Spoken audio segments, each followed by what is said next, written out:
This is Andy Purewal for Boxing Social in association with Betfred, and I'm delighted to be joined by Denzel Bentley over Zoom. Denzel, first and foremost, how you doing? I'm good, thanks, man. How you? I'm good, mate. I'm good. It's good to catch up. Obviously, we're only what about I think Saturday today, so 6 days away Six now days? from fight night. Yeah. Fighting obviously next Friday. How you feeling? How's camp gone? Feel good. I feel good. Camp's been hard, but it's gone well, and it will be worth it on the night.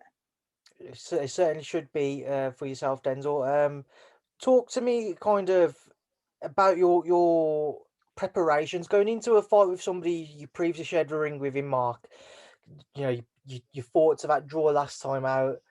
How does it change kind of your mentality in your preparations compared to what you had to go through in the first time? Well, I guess I know I'm at that stage now where I'm mixing it with, all the top guys of the division domestically. So mentally, that switches me on anyway. The fact that the British titles on the line switched me on a little bit more as well. So mentally, I'm good. Mentally, I've been putting in the work as well as physically, and I've just been in a space where I've taken everything serious and I'm not taking nothing for granted.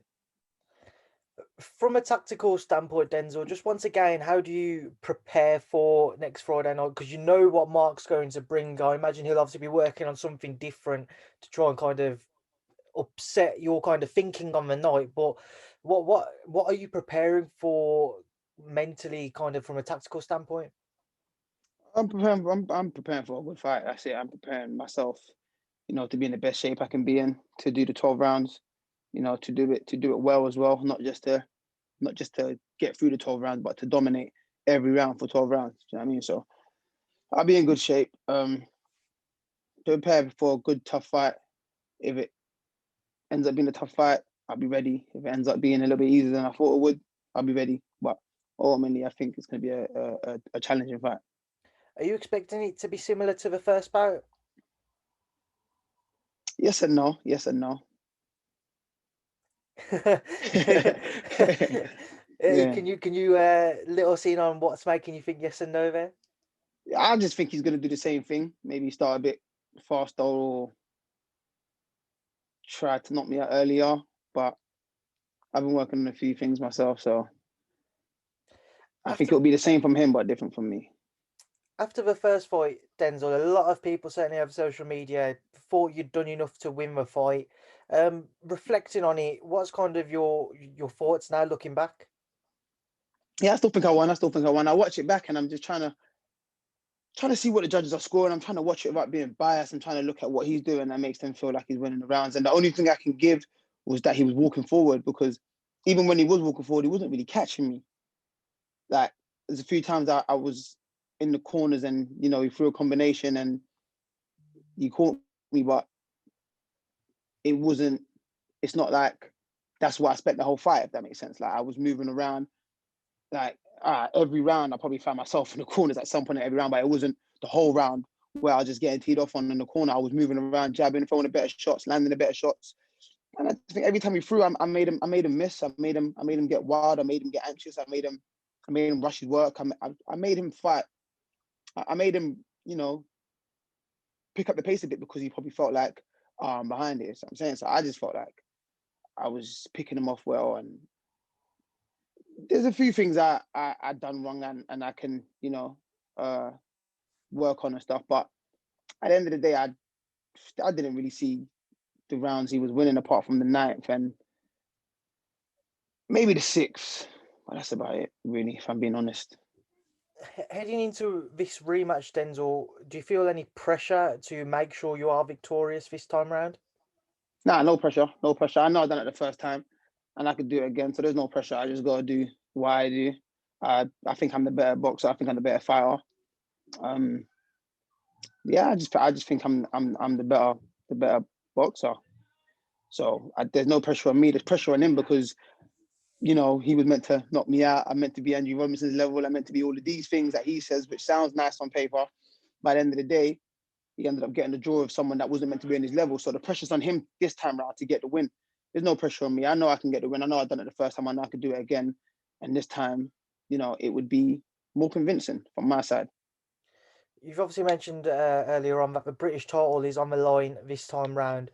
Um, what would it mean for you to be able to pick up that belt in this fight? And was you surprised to find out that the not just the title becoming vacant, but it was going to be on the line between yourself and Mark?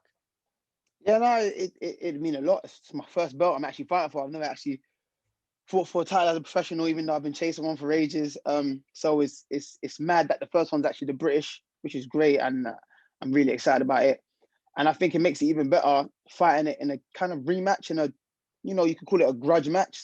Like I had an interview the other day with BT, and I was just saying, like, it's one of those fights. Like, at the end of my career, I would have been world champion, whatever it may be.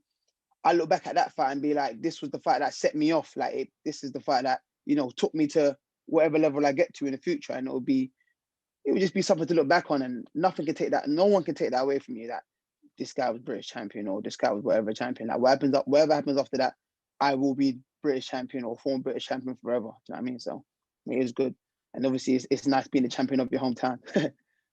A lot of Yeah. people, Denzel, kind of go down different routes when they win the British title. They'll either look to defend it outright so they can keep it, or they obviously move on to bigger and better things. Have you thought about what you'd do beyond Saturday night if you'd like to, if you was victorious, defend it outright, or? Well, I was saying before the first fight that my kind of goal would be to win the British, then defend it 3 times all next year to kind of gain that experience for championship fights at maybe European or world level, and move on to then and defend it 3 times. But as time goes on, I don't know, man. It just depends how things play out. Like, it depends. Um, Depends how this fight goes, how convincing I win it. Um, just what opportunities come across to me next year, and so, because you just never know. Like, that, I'd love to win it and keep it outright, but I've also seen that I'm ranked number 14 with the WBO now, which makes me kind of look like, oh damn, like that's a world ranking that's right there. Do you know what I'm saying? So if an opportunity comes around to fight someone that's world ranked, and that, I'd probably take that. But I'd love to defend it. I'd love to defend it. Yeah. Denzel, 2021, does it excite you to think about what could be around the corner, or does it at all, if at all, that is, frustrate you knowing that obviously we're in the current situation with a pandemic and we're still kind of getting to grips as with to how the boxing world will continue to change in the months ahead? No, I think it sounds mad, but I think this year's done me good. It's done me a favor. Like, I'm headlining. Do you know what I'm saying? It's mad. Like, I'm headlining, but that's because I've been in the gym training, and I've been actively trying to, and my team have been actively trying to get me fights and go up against these people that no one wants to mention and stuff. So I guess it's done me a favor and somewhat. So I'm excited about next year and what next year would hold, but I can't get too excited because I still got a job to finish this year. So I got to finish this job next week, and then I think the world my oyster next year, and whatever comes, I just gotta just keep preparing for it, make sure I'm ready for it, and like do it all over again and be successful about whatever comes my way. Right, Denzel, I will leave it there. Like I say, I'm leave you now to enjoy the rest of your day. But I want two final things out of you. Firstly, a message to Mark Heffron ahead of your rematch on Friday night. Be ready, be ready, be ready. And then finally, a message to obviously everybody who will tune in who can't be there, unfortunately. Listen, everyone tune in. It's gonna be a great fight, and you're gonna you're gonna enjoy it, man. It's gonna be a good fight, man. I can't wait, man. Yeah, man. It's gonna be a Denzel, good fight. appreciate your time, mate. Obviously, best of luck with the rest of the preparations and, of course, fight night. And thank you, Speak to Boxing Yeah. Social. All right, nice one. Thank you.